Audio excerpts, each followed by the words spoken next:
naronse nawubonye yamitwarira ukakandi waruvuze nyine ni ukuvuga ngo ça dépend uko umuntu yumva ikintu. Ndi mu gukoresha français cyane ku mpamvu z'umwuka. Ndi mu gutekereza nkavuga ngo nshake ariko iyi ndirimbo nayumva nkavuga ngo umwiteka ushaka kumpamagara umwana w'abandi b'imyaka 20 ngasigara umupfakazi nkamusigira umwana umwe yobu wandi kavuga ngo reka nifate hejuru y'iyo ndirimbo kumusaka we ntuzi icyo wakoze tuzi indi zose ziri mu kubita zikubita zigataruka kabisa. Iyo ndirimbo izimera nk'amagambo abiri aba muri Bibiliya zankora ku mutima nzambona ko yanditswe n'umugabo w'umunyamurenge gusa sinzi uwari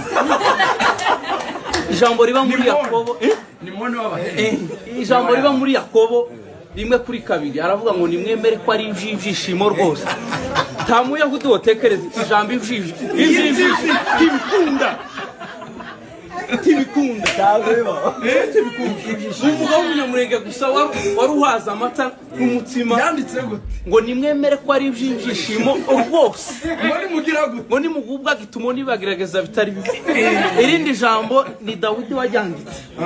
ariko nza mbona ko atari we nikaho yitije amaboko y'umugabo w'umunyamurenge ni umuhosha yarapfushije umwana we w'umuhungu baramubwiraga ngo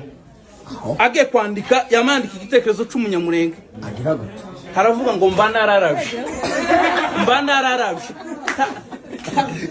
nta muyahudi wotekereza kuraba